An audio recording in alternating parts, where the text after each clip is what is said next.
Well, Florida Senator Marco Rubio is on that committee. Senator, how are you? Welcome back here to America's Newsroom. 9 to noon, Thanks. We call it here. Bob Corker out of Tennessee said he's going right at the questions about Helsinki and the summit with Putin. What are you doing?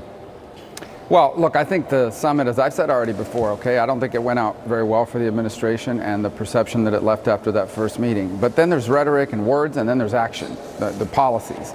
And I think so far you could say that while I may not necessarily agree with all the words that the president used in Helsinki, his policies on Russia, if we want to be fair, have been stronger than the previous administration and frankly any administration since the end of the Cold War in dealing with Putin's hostilities. So I'm more interested in policies. You know, Mike Pompeo wasn't the one standing in Helsinki, and at the end of the day, he's in charge of implementing the administration's policies through the State Department, and that's what I'm going to focus on, are policies. What are we doing to deter the next attack in 2018 if Putin decides to interfere in our elections, or in any other year in the future? What are we doing about NATO and Crimea? What are we doing about ISIS and the talks with North Korea and the like? Those are the things I hope we'll focus on. I don't know how much Pompeo can offer on the private meetings with Putin. But he can probably tell you a lot about what's happening with North Korea. Go ahead.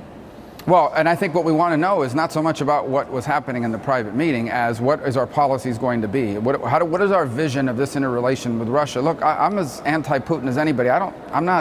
There's nobody here that's worked longer or harder on the issues of Vladimir Putin than I have. I recognize we need to have a relationship with them for no other reason because they have a large stockpile of nuclear weapons.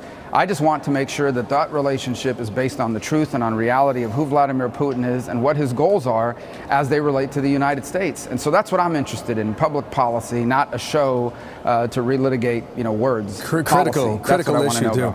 Mike Pompeo was in California on Saturday, you know that. And the president sent out that tweet directed at the Iranian leadership in all caps. The Wall Street Journal's opinion page this morning writes this about Pompeo. Mr. Pompeo also offered support to Iran's protesters, declaring, "The United States hears you. The United States supports you. The United States is with you." His words will reach ordinary Iranians, given that millions use technology to evade censors to hear news from foreign sources. There's a lot more in that piece as well. During the last revolution on the streets of Iran, President Obama did not have their back. That's right. They paid a price for that. This administration appears to have a different posture.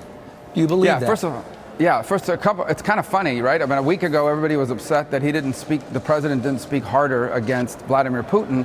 A week later, he speaks quite hard against someone who threatened the United States, who chants death to America every week, who is responsible directly for the IEDs that maimed and killed American servicemen in Iraq, who continues to sponsor terrorism all over the world.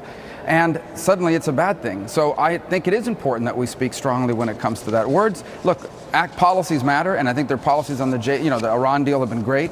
But when someone threatens you, the words out there saying that you support those in Iran that seek a different future, that's important. Words do matter, and I never meant to say they didn't. Policies matter more in this front. Both the policies and the words are strong. I apologize for stepping over you. Just an important point here, then I'll move to the next one.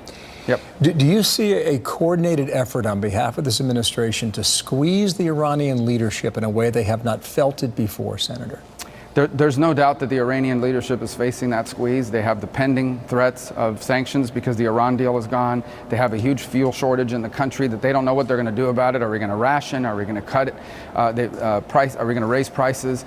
They have a long drought that's creating a lot of anxiety. And then you've got people that are just angry. They see all this money being spent to sponsor Hezbollah and Hamas and all these other groups. But what about them? What about the people of Iran? So they are facing tremendous pressure from within. And I would say this administration's had a role to play in that. Absolutely. Last point on China. Can the president win on this tariff battle? We don't have a choice but to win. I know you're really big on sticking to the ZTE and making sure the Chinese do not infiltrate our own military through their technology. What's the way out of both of those scenarios? Well, I don't think ZTE or Huawei, for that matter, should be allowed to do any business in the United States, period. And on the issue of trade, China's economy is one big tariff. It's the most unfair deal you've ever seen in your entire life, okay? The Chinese basically say, we want our companies to go to your country and sell anything they want, any way they want. We want to be able to buy anything we want. but your companies cannot come into China. And if we even allow them to come in, then we're going to force you to partner with a Chinese company so we can steal your secrets and one day replace you and put you out of business. It's the craziest thing ever. Finally, an administration standing up to them. There will be some pain, but there will be some pain for China too. But we are running out of time to get this right. They don't seek parity with the United States. They seek to overtake us. They seek to dominate us economically. We cannot allow that to happen. And this is our last chance to confront it. I hope we stay strong on it. Marco Rubio, Senator, thank you for your time. 3 o'clock hearing today. We will cover it live. Thank you. Thank you.